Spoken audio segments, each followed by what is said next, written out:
Então, bom dia, oitavo ano. Hoje nós vamos falar sobre métodos contraceptivos, né?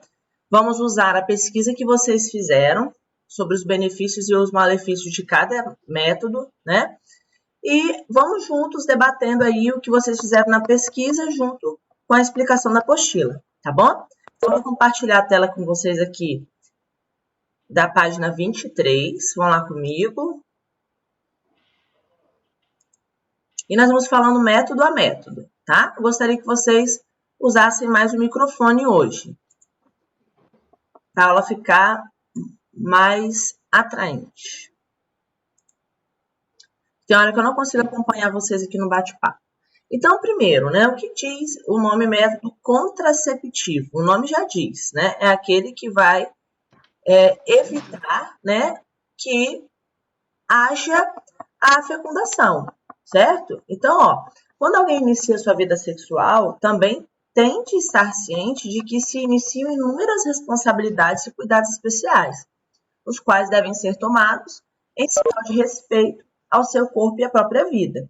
Aquilo que eu falei com vocês, a partir do momento que se inicia, né, a vida sexual, é necessário ter noção de que se a mulher já menstrua e o homem já ejacula, já é possível gerar uma vida.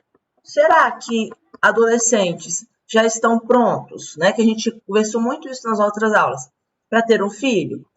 Fisiologicamente, o seu corpo já está pronto, entre aspas, né? Porque você já menstrua, já ovula e já ejacula, já libera espermatozoides. Só que, psicologicamente, não tem condições do seu organismo estar pronto, o seu corpo, mesmo a estrutura do seu corpo, não tem como estar 100% pronto para gerar uma menina de, por exemplo, de 10, 12 anos. Não está pronto para gerar uma outra vida, para passar uma gravidez, certo? Então, é necessário ter essa noção de que iniciar as relações sexuais existe muitas responsabilidades por trás de tudo isso, tá? Pessoal, fiquem atentos aos microfones aí, que tem microfone ligado, tá? Então, quando se tem um adolescente em casa, é necessário ter esse cuidado de conversar, mostrar, né, quais são os métodos contraceptivos e preparar esse adolescente para a vida adulta. Por muitas vezes, quando isso não é discutido, né, não é conversado, esse adolescente ele chega na vida adulta sem sequer saber a importância de se usar, por exemplo, métodos contraceptivos. Diferente de vocês que estão aqui hoje na aula, aprendendo isso, fizeram uma pesquisa, já têm noção da importância, tá? E outra, o método contraceptivo, ele não serve só para evitar a gravidez, vocês viram isso, né? Muito cuidado com isso, porque tem muitas mulheres, por exemplo, que se contaminam com o DSTs, por quê? Porque tomam a pílula, falam, não vou engravidar mesmo, então não preciso usar camisinha. Só que vocês viram com certeza que a camisinha é um dos métodos mais importantes, porque ele vai estar prevenindo, né, as doenças infecto-contagiosas, as DSTs, doenças sexualmente transmissíveis, tá? Então, além do método contraceptivo evitar, né, a concepção, tá? Nós temos também que ter o cuidado de entender que o método contraceptivo nos previne também de doenças sexualmente transmissíveis. Ok? Até aí, tranquilo? Então, nós vamos falar hoje de diversos métodos. E a gente tem que entender uma coisa. Sim, Júlia. Júlia perguntou, professora, DST e ST são a mesma coisa? São a mesma coisa? Ó, a terminologia infecções sexualmente transmissíveis, IST, substituiu a expressão doenças sexualmente transmissíveis, porque considera a possibilidade de uma pessoa ter e transmitir uma doença mesmo sem sinais e sintomas, tá? Então, isso aqui foi só mesmo uma sigla, tá? Que mudou. Então, infecções sexualmente transmissíveis. Porque às vezes a pessoa pode ter uma doença que é assintomática, não apresentar sintomas e pode transmitir, tá? Então, vamos lá. Vamos começar aqui. Pílula anticoncepcional. Fala para mim aí, quem pesquisou sobre pílula anticoncepcional, que gostaria de fazer as observações, quais são os pontos positivos da pílula e quais são os pontos negativos. Fala para mim. Quem gostaria de participar? Quem falou sobre pílula?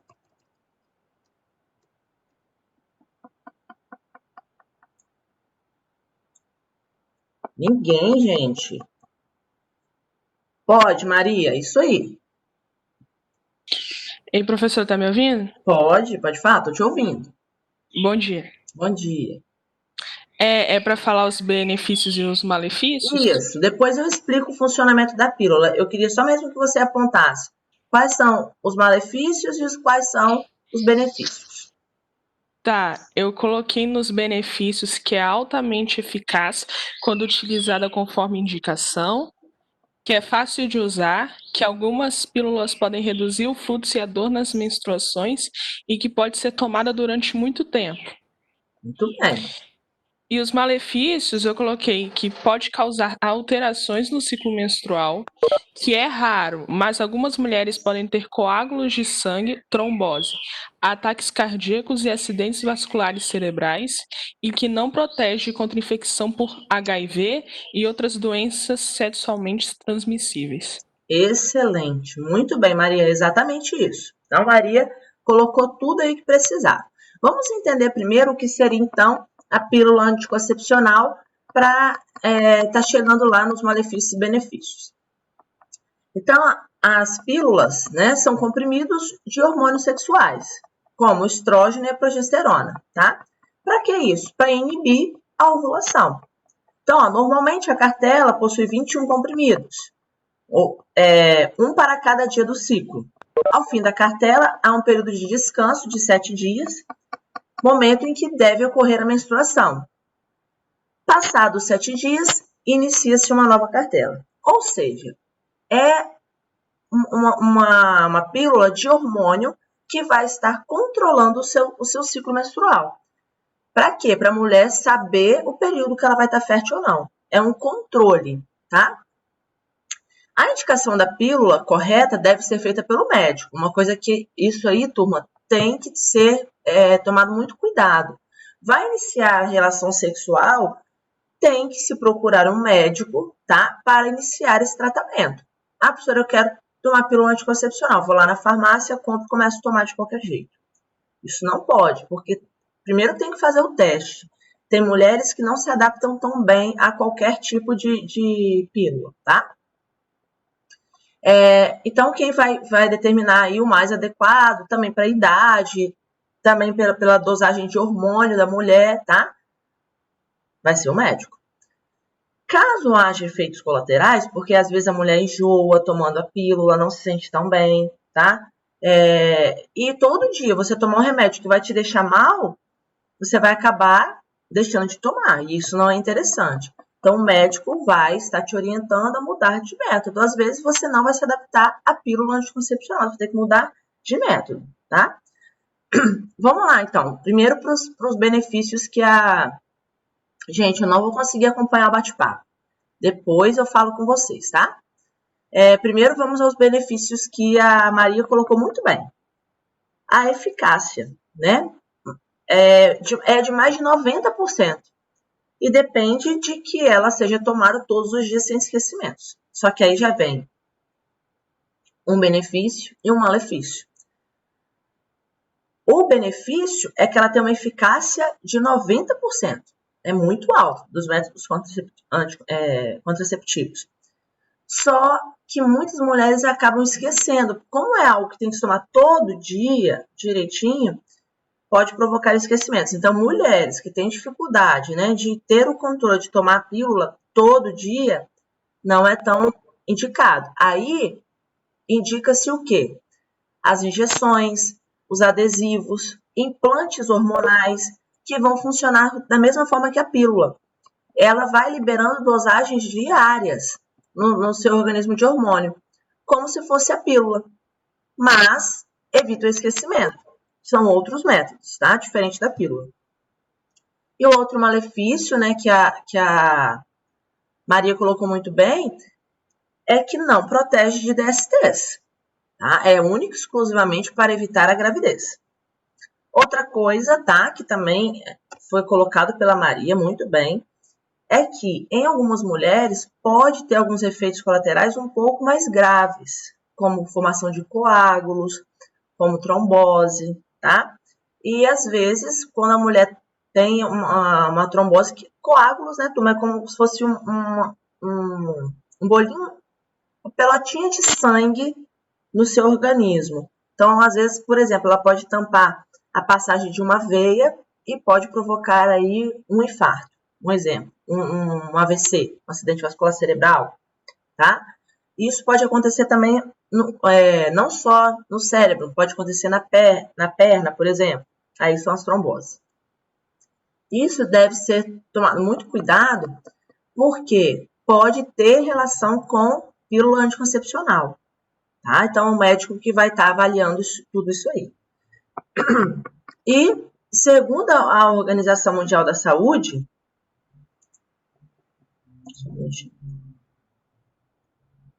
não, aqui é outra coisa.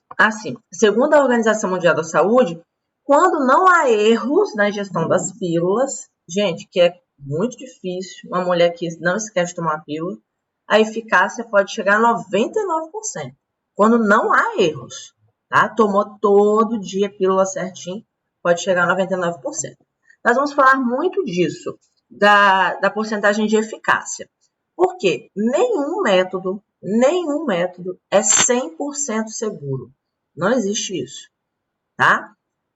A segurança de que a mulher não vai engravidar, o homem não vai engravidar a mulher, é não ter relação sexual. Agora, método, todos eles têm uma porcentagem de falha, tá? Isso é uma coisa que a gente tem que colocar muito bem para vocês. Deixa eu ver aqui vocês aqui agora o que vocês estão falando. Então, Júlia, em relação à menstruação, por muitas vezes, o ginecologista, quando as meninas têm um fluxo menstrual muito intenso, ele recomenda fazer o uso de pílulas anticoncepcionais para assegurar a ovulação, né? E também a menstruação. Então, às vezes, eles pedem para emendar uma cartela na outra e não dar esse tempo, esse descanso de 7 dias. Tá? Então, a pílula usada aí para segurar a menstruação é a pílula anticoncepcional também. Show! Pode falar, Maria, sua dúvida. Professora, sobre a pílula anticoncepcional, se a mulher por acaso estiver grávida e não saber e continuar tomando, pode causar algum malefício ao bebê? Então, não necessariamente, porque são hormônios sexuais. O que pode tá provocando é um descontrole na gestação, entendeu?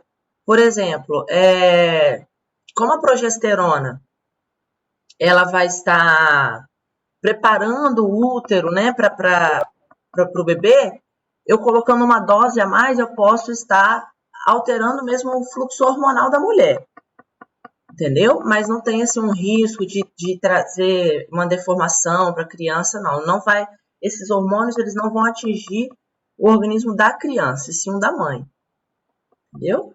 Muito bem. Podemos seguir então para o DIU? Alguma dúvida sobre pílula anticoncepcional? Tranquilo? Show de bola. Quem gostaria de falar do DIU, que é o dispositivo intrauterino? Fala para mim aí. Caio, acho que pesquisou sobre o DIU. Davi, fala, Davi. Pode falar. Bom dia, professora. Bom dia. Eu queria o DIU porque tem algumas coisas interessantes aqui que eu pesquisei também, né? Os malefícios do DIU é altamente eficaz, com uma taxa de êxito por 198/99 sobre 5 anos de uso do DIU. Dá pra ouvir direitinho? Tá, tô te ouvindo. Mas isso aí são os benefícios, né? Isso. Aham. Pode ser usado quase todo o incluir da mulher nulliparous. Oi? Sua ação do... Cortou minha voz? Eu não entendi o que você falou. Pode ser usado quase todo o incluir da mulher nulliparous. Bom que, pode abrir a aula já. Só um minutinho que tem o microfone ligado aí, rapidinho.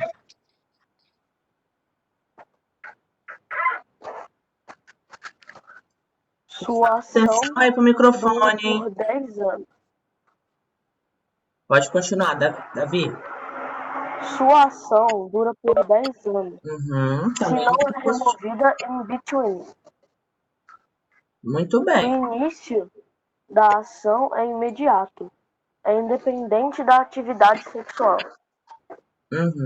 Aí os malefícios são: há um risco ligeiro, 1%, de adquirir infecção uterina durante a inserção do DIU, no prazo de 20 dias do procedimento.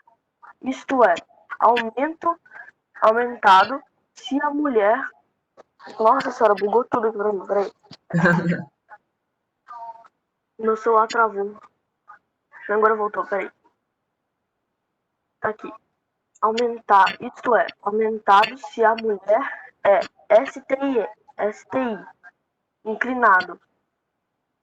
As mulheres devem ser testadas para a gonorreia ou clamídia antes da inserção. E para todo o outro organismo se pedem assim. Felizmente, infecções pélvicas com o DIU dentro, o útero pode ser tratado adequadamente sem remover o dispositivo. Muito bem. Mais alguma coisa? Acho que foi isso tudo que eu coloquei. Show de bola. Muito bem. Deixa eu só ver aqui. Tem mais alguém com o microfone ligado aí, turma? Vamos prestar atenção, hein? Vamos lá, então. Primeiro, eu vou desativar o microfone de vocês só para eu falar aqui rapidinho. Primeiro, o DIU é um dispositivo intrauterino, tá? Que ele vai ser colocado dentro do útero mesmo, aqui é o útero, tá? E o DIU ele vai ficar aqui, ó. Tá vendo? Ele vai fazer um bloqueio das tubas uterinas, ok? Então, ele vai ser colocado por um médico no interior do útero. Então, primeiro tópico, né, que a gente tem que colocar é que não é um método que eu mesmo posso estar colocando. Então, não é tão simples assim. Eu preciso estar indo no médico para estar colocando, tá? Pode conter cobre e prata e alguns liberam hormônios gradativamente. Alguns, eles vão ter, além do bloqueio da tuba uterina para evitar que os espermatozoides que vão ser liberados no canal vaginal ultrapasse, né, a tuba uterina, que é um bloqueio, eles também vão ter uma liberação de hormônios gradativos para evitar a ovulação. São mais eficientes. O DIU ele vai agir, então, impedindo a fecundação, dificultando a mobilidade dos espermatozoides e alterando a mucosa do útero, tá? Uma vez que ele foi implantado, ele pode ser mantido por até 10 anos, como disse o Davi muito bem, dependendo da sua constituição, sempre com acompanhamento médico. A mulher que colocou o DIU, ela sempre tem que fazer um acompanhamento médico para ver se está tudo certinho, se não houve um deslocamento do DIU no útero, tá? Sua eficácia é de mais de 97%, só que também não protege de IST, beleza? Que são as doenças sexualmente transmissíveis. Professora, e aí, o que você acha? Você acha que vale a pena, que não vale? Vocês estão perguntando aqui, né? Isso aí tem que ser decidido pela mulher. Tem mulheres que usam DIU e que acham magníficos, que é importantíssimo, tá? Muitas mulheres casadas acabam optando pelo DIU, né? Para evitar ficar tomando pílula todo dia e como é casada com o seu próprio marido, não usa camisinha, tá? Então, para evitar a gravidez, usa o DIU, certo? Só que nós temos que entender, né, que não é um método que protege de doenças sexualmente transmissíveis. Isso aí é fato. Ó, as taxas de eficiências dos métodos anticoncepcionais, todas elas foram calculadas com base na taxa de falha entre o primeiro ano de uso e do uso prolongado, disponíveis no Manual de Assistência Familiar do Ministério da Saúde. Quando a gente chega nessas porcentagens, como que é feito isso? É feita uma pesquisa, testes por trás de tudo isso, tá? O DIU, ele pode provocar uma infecção no útero, mas é muito difícil isso acontecer, tá? Não é, professora, então é melhor evitar o uso do DIU, porque ele pode ser muito agressivo ao organismo, pode provocar... Não. Se a gente colocar em porcentagem, né, é uma porcentagem muito baixa de mulheres que tem alguma infecção uterina, tá, por conta do uso do DIU. Geralmente também isso acontece quando a mulher coloca o DIU e nunca mais foi no médico, viu se tá tudo certo, fez exames, tá? Outra coisa que o Davi colocou é que a mulher, antes de colocar o DIU, tem que fazer o quê? Fazer exames para ver se não tem já alguma doença que estava ali assintomática, tá? Que pode estar provocando a infecção. Aqui tem uma aluna que falou, professora, minha mãe colocou o DIU e voltou a ter espinhas. Provavelmente, o DIU que sua mãe colocou liberava hormônios também, tá? Então, isso pode ter relação com a produção de espinhas, tá bom? É um outro malefício. Mas alguém gostaria de colocar alguma coisa sobre o DIU? Não? Então vamos seguir, hein? O DIU hormonal, isso aí. Camisinha, acho que Julie queria falar, né, Julie? Isso, tá me ouvindo? Tô te ouvindo, aham. Tá. Deixa eu achar aqui, porque eu não tô no computador. Achei. Eu vou falar primeiro as vantagens. Ela é livre de hormônios. Eu acho que é o único ou um dos únicos métodos que não são cirúrgicos que protegem contra DST e AIDS. E ela pode ser usada somente no momento da relação sexual. Não precisa de colocar que nem alguns têm que tomar durante um mês ou fazer ano antes. Ela você coloca na hora. As desvantagens é que, se não usada corretamente, pode rasgar ou sair durante a relação sexual, pode causar reação alérgica ao látex e também diminui a sensibilidade na hora do ato. Muito bem, excelente, Júlia. Então, ó, a camisinha, se a gente parar para analisar, é um método, outro ponto positivo, né? É um método muito barato, né? Muito acessível, é distribuído em postos de saúde. Então, assim, já é um outro ponto muito positivo, tá? É um método que é livre de hormônios para as mulheres, né? Porque tem mulher que não se adapta tão bem a métodos hormonais, né? Igual ali foi colocado, professora, minha mãe teve muita espinha, tá? Outras mulheres ficam enjoadas e tudo mais. Então, é um método que não usa hormônio. É muito eficiente em relação a evitar as infecções sexualmente transmissíveis. Nenhum outro método é capaz de prevenir DSTs, tá? A não ser a camisinha. Por isso que é um método contraceptivo e também um método que evita DSTs. No ato sexual que ele é usado, não precisa, né, ser implantado de forma antecipada, não precisa, igual a pílula, né, algo que tem que ser tomado todos os dias. Então, assim, se a gente parar para analisar, tem muitos pontos positivos a camisinha, tá? Os pontos negativos é que o mau uso pode ser ineficaz, né? Por isso que é necessário aprender o uso da camisinha, né? Hoje, a internet, né, ela é muito tem muita informação, né? Então, tem toda a forma de como colocar a camisinha, né? O indicado na camisinha masculina, né, é sempre apertar a pontinha dela antes de colocar no pênis, para evitar que fique gás dentro da camisinha. Por quê? No ato sexual, esse gás pode dar bolha e estourar a camisinha. A camisinha estourando, acabou sua eficiência, tá? Então, o uso da camisinha, ele precisa ser feito de forma correta, tá? E fala-se muito da camisinha masculina, né? Mas nós temos também a camisinha feminina. A camisinha feminina é essa aqui. Ela vai tampar todo o canal vaginal. Ela é formada por dois anéis, tá? De silicone. A mulher vai dobrar e colocar no canal vaginal, tá? E essa parte aqui vai ficar na parte externa da região vaginal. Então, o pênis ele vai entrar dentro aqui dessa camisinha. É muito mais usado a camisinha masculina, que é essa aqui, certo? Depois vocês busquem direitinho, tem vídeos na internet que mostram certinho, tá? Professora, sabendo dessa eficiência, né, gigantesca da camisinha, o porquê, gente, que as pessoas ainda, né, têm relação sexual sem o uso da camisinha, né?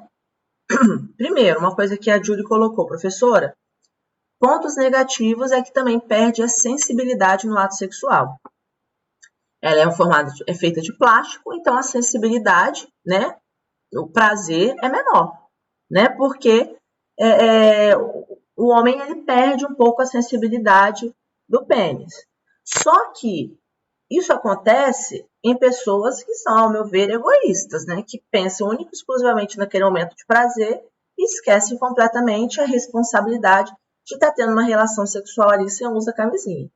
Isso é algo de extremo cuidado com o seu corpo, tá? Eu falo muito isso com os adolescentes, porque por muitas vezes isso acontece quando a pessoa está lá na balada, tá enchendo a cara de bebida, usando droga também, né? Começa a ter uma relação ali e que acaba finalizando no ato sexual e que naquele momento ela já teve o seu neurológico atingido pelo uso dessas drogas. E por muitas vezes, naquele momento, ela nem lembra que tem que usar camisinha. Muitas vezes, tá? Essas doenças sexualmente transmissíveis, gravidez indesejadas, ocorrem em situações como essa. Então, é o que eu falo. O uso de drogas, de bebida, tudo isso aí tem relação aí com essas taxas, né, de DSTs que vem aumentando, né? Outra coisa que vou até aproveitar para falar aqui logo, é que os índices, né, de DSTs vêm aumentando significativamente no mundo, né? E um dos fatores que eu coloco, né, professora, mas por quê? Porque informação todos nós temos. A informação ela chega hoje mesmo sem você querer ouvir, ela vai chegar. Né? Todo mundo sabe hoje que para se prevenir, por exemplo, do HIV, tem que se usar a camisinha. Né? Nós vamos voltar a falar disso. Mas o porquê disso? Já pararam para pensar? Por que mesmo assim os índices de DSTs, de gravidez na adolescência, vem aumentando cada vez mais? Né?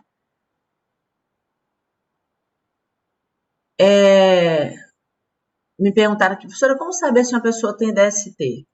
Exame, só fazendo exame, tá? Tem algumas DSTs que elas vão apresentar características, sintomas, né, que são visíveis. Por exemplo, feridas na região genital, você consegue perceber. Mas, por exemplo, uma pessoa, se ela é portadora ou não de HIV, só com o exame, tá?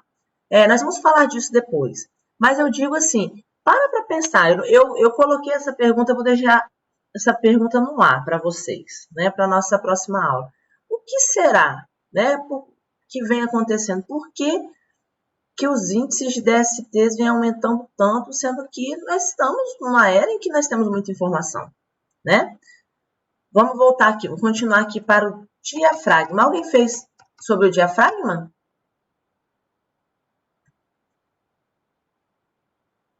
Quer falar, Matheus? Professora, sinceramente, eu gostaria de falar, não sei se vai ser citada na apostila ou se alguém fez essa pesquisa, eu gostaria de citar os espermicidas. Ah, tá. Depois eu falo. O espermicida, ele pode ser usado junto aqui com o diafragma.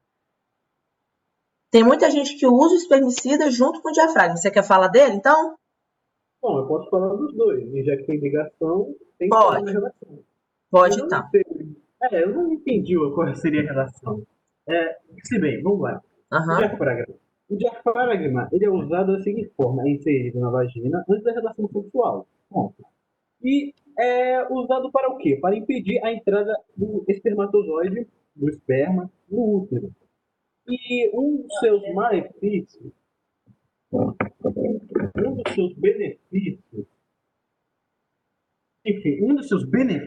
é a questão disso, de impedir que o espermatozoide chegue ao útero. Agora, uma questão que eu não entendi bem, que o diafragma pode ser confundido com a camisinha feminina da mulher.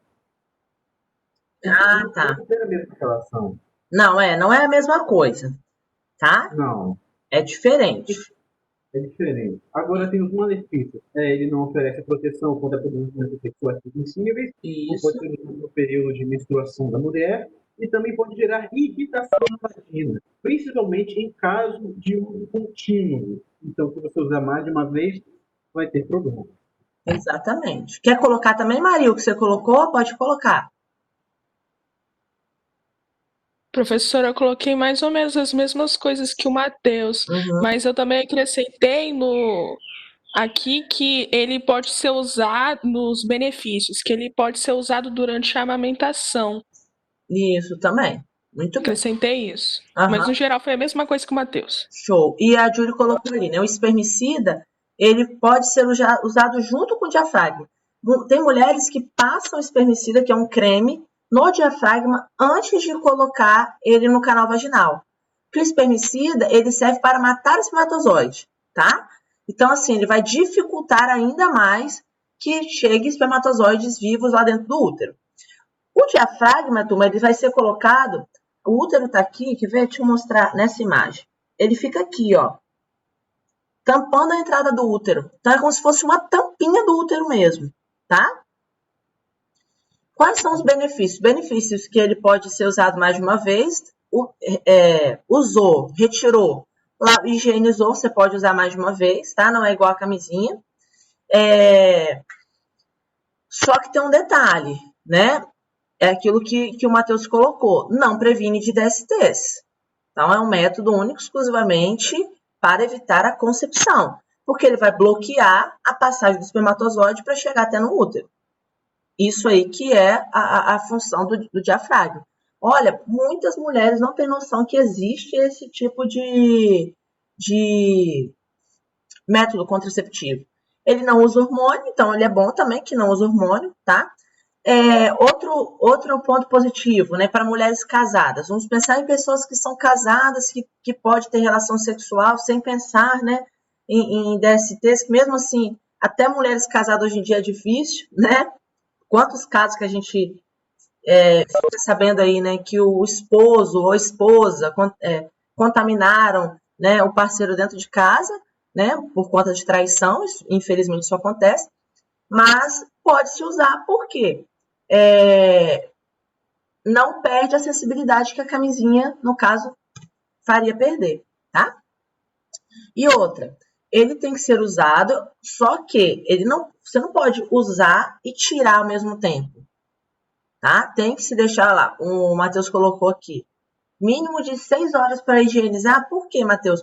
Porque se eu acabo de ter relação sexual e retiro, a chance de espermatozoides passarem é grande. Então, tem que ter a certeza mesmo, né, de que não tem mais espermatozoide ali, o espermicida deu conta de matar os que tinham também, para evitar a gravidez, tá?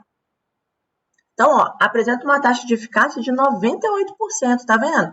Uma taxa semelhante à da pílula, né? Olha que interessante, tá? E a tabelinha. Primeiro eu vou explicar a tabelinha, o que seria esse método, né? A tabelinha ela tem uma relação direta com o ciclo menstrual. Isso era muito usado antigamente, mas infelizmente ainda tem mulheres que se arriscam usando esse método, né? Lembra lá do período fértil que nós vimos lá no ciclo menstrual? A tabelinha é basicamente isso, calcular qual é o período fértil. No período fértil, a mulher não tem relação sexual e nos outros dias ela tem relação sexual normalmente, sem uso de camisinha, sem nada. É um método eficiente? Nem um pouco.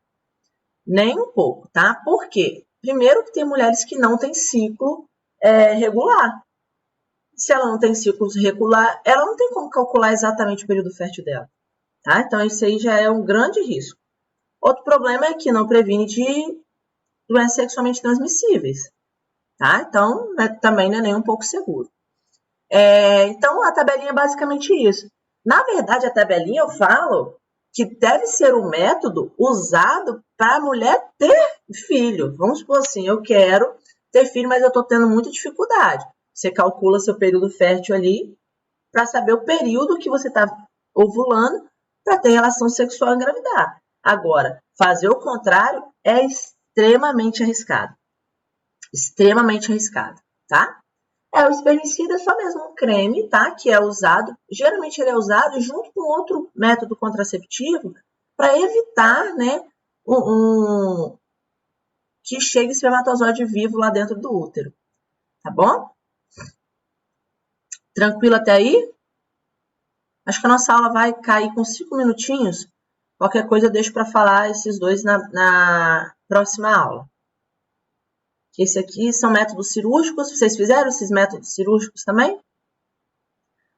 Vocês vão fazer os exercícios que eu coloquei para vocês, tá? Sobre métodos contraceptivos. Gostei muito da participação hoje na aula, tá? Tá todo mundo participando da aula de uma forma bem madura, ninguém brincando. Então, assim, eu estou muito satisfeita com o rendimento de vocês, tá? Isso. Vocês vão fazer o exercício lá da... Será que dá tempo de eu falar? Acho que dá, né? 5 minutinhos? Vou falar então, rapidinho. Os métodos cirúrgicos. Bem, turma, método cirúrgico, ele, como o nome diz, a mulher e o homem vão passar por uma cirurgia, tá? Nos homens, o método cirúrgico a gente chama de deferentectomia, né? Que na verdade é a vasectomia. Por que a gente passou a chamar de deferentectomia? Porque corta os ductos deferentes. Pensa aqui, cortou o ducto deferente, o espermatozoide não é produzido no testículo? Como que ele vai passar para a uretra? Ele não vai chegar mais na uretra. Então, é um método que não vai passar espermatozoide mais. Professora, mas o homem continua ejaculando? Continua, por quê? O sêmen ele é produzido lá na próstata, pelas glândulas bulbouretrais, só no líquido não vai ter mais espermatozoide, tá? O hormônio ele vai continuar sendo produzido normalmente, tá? Não, ele continua produzindo, tá, Matheus? A única coisa que ele vai parar é de enviar os espermatozoides para a uretra. A eficácia, né, dessa cirurgia é altíssima, né? Ah, professora, mas ainda tem falha? Pode ter, 0,1%. Mas o que pode ter provocado isso? Às vezes foi uma cirurgia mal feita, que não cortou 100% do tubo e passou espermatozoide, tá? A ligadura tubarina ou laqueadura na mulher é a mesma coisa. É bem menos de 1%, 0,1%, tá? Como é feito isso? É literalmente cortar a tuba uterina. Vai passar o ovócito para o útero? Não vai passar mais. Então a mulher não tem mais filhos. A taxa de falha é de 0,5 e também, único exclusivamente, se foi feita alguma coisa errada, tá? Agora, são métodos que são irreversíveis. A vasectomia pode até ser revertida, mas pode correr o risco de não conseguir mais religar, tá? A mulher, se ela cortar a tuba uterina, não tem mais filhos. Então, qual é o problema, né? É que não é indicado para homens e mulheres de idade baixa, né? Por exemplo, o SUS, ele não faz essas cirurgias se a mulher for nova, tá? Eu tenho uma menina que eu conheço aqui que tem 26 anos, se eu não me engano, com 2 filhos, quis fazer cirurgia, mas ainda não é permitido, porque ela é considerada nova, tá? Se ela quiser ter filho com, sei lá, com outro marido, né? Não vai conseguir mais, certo? Então é isso. Isso aqui são os métodos cirúrgicos, tá? Então, a vasectomia é muito interessante os homens, né, que são casados, que decidiram não ter mais filhos, né, na família. Às vezes é melhor que o homem faça do que a mulher. A cirurgia da vasectomia é muito mais simples do que a laqueadura de trompas, tá? Geralmente as mulheres fazem essa cirurgia já no ato mesmo do parto. Já faz o parto e já liga as tubas uterinas. Beleza? Dúvidas? Deu para entender? Foi rapidinho. É que se a aula cair sem eu gravar, ela... Deixa eu parar a gravação.